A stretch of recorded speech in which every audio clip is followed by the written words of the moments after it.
The moment a mother finally sees her daughter for the first time after 8 years in an Israeli prison.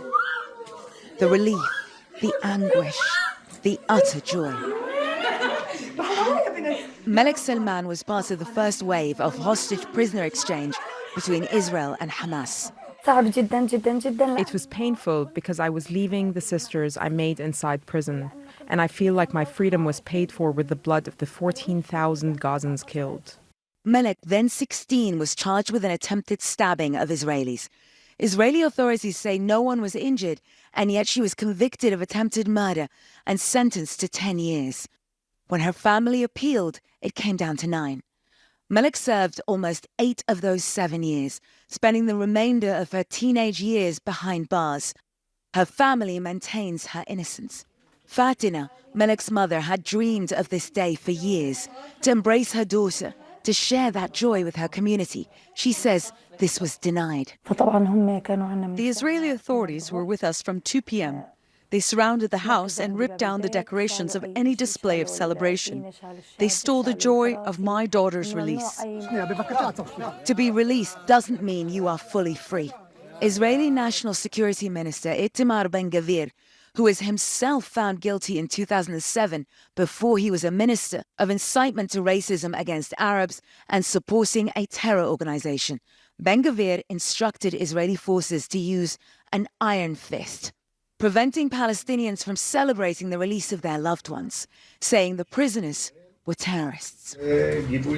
Expressions of joy are support for terrorism. Celebrations of victory give strength to those same human scum, those Nazis. The policy here is very, very, very clear.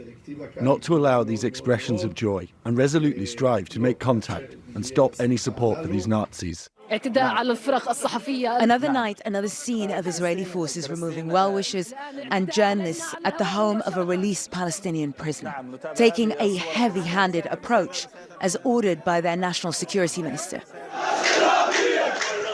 In Bethlehem, in the occupied West Bank, they were able to defy Ben-Gvir, celebrating the release of Fatma Shaheen and others from the city. Fatma left her home walking and returned almost 7 months later with life-changing injuries. Shot by Israeli soldiers and accused of attempted murder. They accused me of carrying out a stabbing. It's not true. They opened fire on me. I was hit in the spine with 2 bullets. 2 vertebrae were damaged. They replaced them with titanium. I cannot feel my legs or stand up. They also removed 5 centimeters from my liver and 1 kidney. For months, Fatma's family say they were denied access, even as her detention stretched on. It was forbidden for my relatives to visit me, or even the lawyers. I was not allowed to make any calls. Israel says Fatma attempted murder, and yet she was only detained, not charged. She didn't go to trial. She wasn't given any opportunity to defend herself. And this is a story we keep hearing again and again from released prisoners, that they aren't given due process, and yet this crime exists alongside their names. The Israeli Prison Service responded to these allegations, saying national security prisoners who were released from the Israeli prison during the past 2 days were serving time for serious crimes, such as attempted murder, assault, and throwing explosives. All prisoners in IPS custody are held according to the law. That's not true. CNN broke down the numbers in a list of 300 Palestinian prisoners identified by Israel as eligible for release.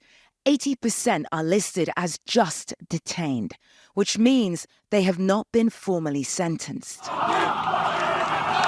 Israel operates 2 systems of law in the occupied territories: Palestinians under the military, Israelis under civil law, creating a low bar for the arrest of increasing numbers of Palestinians. And as Israeli hardliners like Ben-Gvir and others in this far-right government seek to characterize every Palestinian as a terrorist, that number is rising every day. The Israeli Defense Force didn't respond to our request for comment. But the numbers speak for themselves, Jake. That was just a very small sample that was released by Israel's Department of Justice. But the number of Palestinians who have been swept up into Israeli jails within the last 2-3 months are almost at 9,000. And if Fatma and Malak